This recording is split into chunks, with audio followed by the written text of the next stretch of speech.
Hi, guys. This is ST from Invest Gospel. I am coming to you today with a video where I am sharing some market insights with you regarding the real estate market and a couple of other numbers that I will review. I wanted to share these things with you from a positive perspective. I just want you to know that where there is crisis, there is always opportunity to be had. So I just wanted to share a couple of these insights with you, and let's get into it. So I am on blackknightinc.com, and I have their home screen here. Well, not their home screen, but their what we do screen here, if you are not familiar with them, but they analyze data. They have some really great reports in regards to the mortgage industry, very in depth on what's been going on with property, as far as delinquencies, as far as possible foreclosures, just really diving deep in those analytics. They also do a lot with technology and artificial intelligence. So this is where we're going to start at for this video. So their mortgage monitor report from August 2020 has some really interesting information in here. So first we're going to look at the overview stats, which show that as far as the mortgage delinquency rate is concerned, the actual delinquency rate is down 0.53 or 53% or 0.53%. And that is very interesting. Of course, that's compared to the previous month of July. Serious delinquencies in August were up 5%. So that was interesting. So that means those are mortgages that are 90 plus days past due. The foreclosure start rate, however, was down 40% in the month of August. So there's definitely a mixed bag that's going on. So this is what I am really referring to, that you can look at everything as, oh my God, this is very bad. Or you can look at things as, okay, it's really a mixed bag. And really for the United States, I think that things are just so localized and just so regional.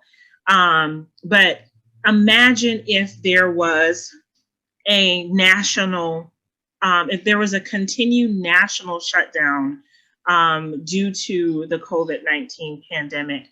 Imagine what these numbers would be if everyone did not have the choice to be open or to be shut down. Imagine how much worse these statistics would look.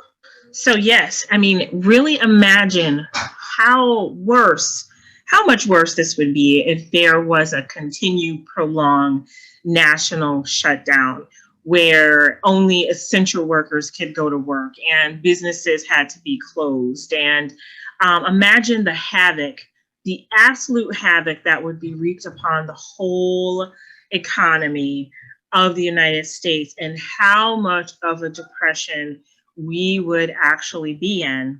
So that's just my take on that. It's definitely a mixed bag with this overview. It is very unfortunate that delinquencies are up, did go up, and thankfully they did not go up. They didn't rocket up, which could happen later. I am a homeowner and I want everyone, I am an investor as well. I have invested in, my husband and I have invested in real estate before, and we actually invested in real estate during the last crash, not after the crash, but before the 2008 recession, where we were caught up with everybody's getting a rental property. So I definitely understand what this is like if you got on board during the climb up. So another stat from this report that I wanted to look at is this one, the number of forbearance plans over time. Like I said, I am a homeowner, and I definitely understand the different options that you have as a homeowner. And a lot of times, with being unsure about what the future holds, you do make certain actions, but then as things unfold, you realize, okay, well, it's not as bad as I thought it could have been. So, and this is another positive data point, the number of forbearance plans over time.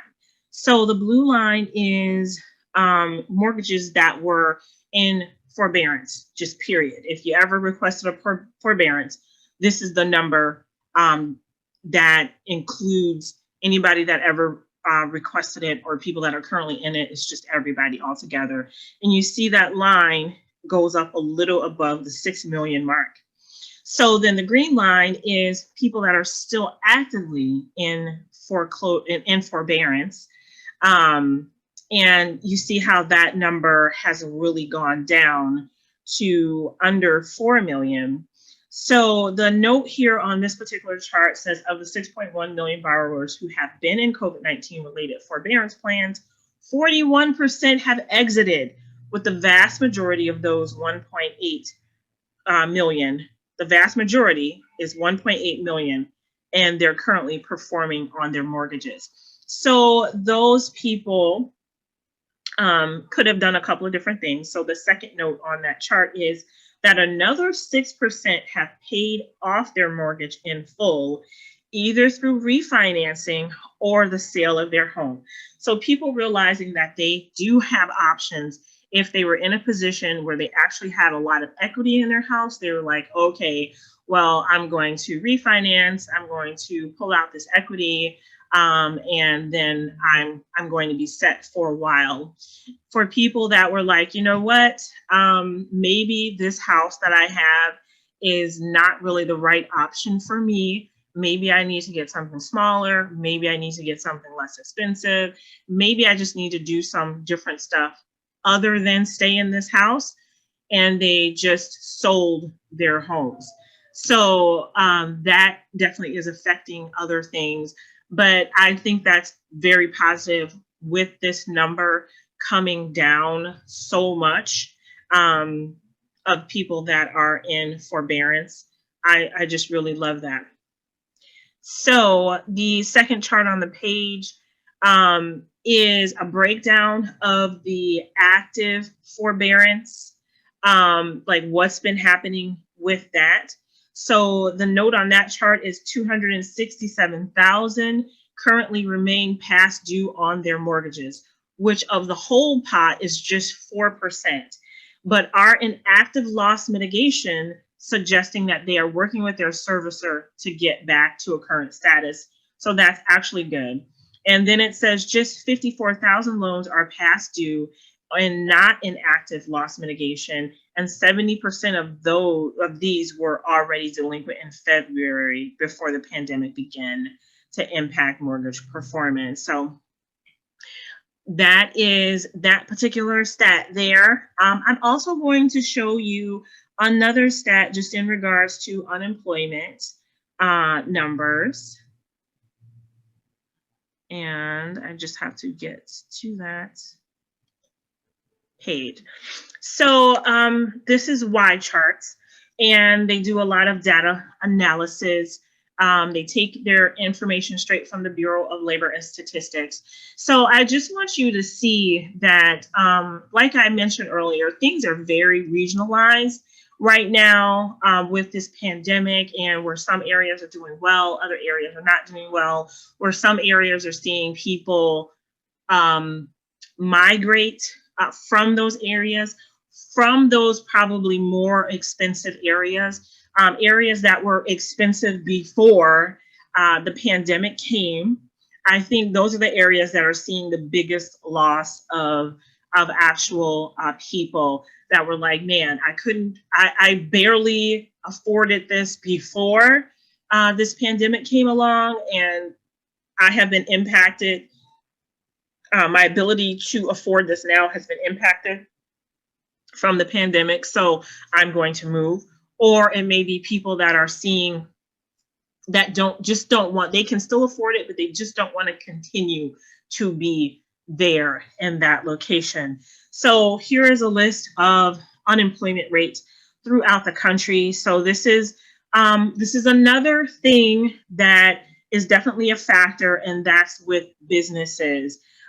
Businesses, small businesses, large businesses, just businesses that employ people. That is definitely another thing that is really going on. We've seen a lot of businesses closing, unfortunately, through the pandemic. The pandemic was just the death strike for them. A lot of these businesses were in trouble already, or they were not necessarily performing well already. So when this comes along, this just, like you throw a bowling ball down an alley, this just knocks all the pins down when you throw the bowling ball of COVID-19. So looking at this, like I said, things are very regionalized. There are areas that still have low unemployment numbers, and that really is that's awesome. There's areas where the unemployment numbers are increasing. So this gives you an idea about the number of people that are receiving unemployment right now, and without the additional unemployment, the add-on that was going on through July, I'm sure that's impacting a lot of people as well. Like I said, I look at things from a positive perspective. I am fortunate in this pandemic. Besides kind of early on, our finances definitely were impacted. My husband owns his own business, and with what he does for his business was definitely impacted.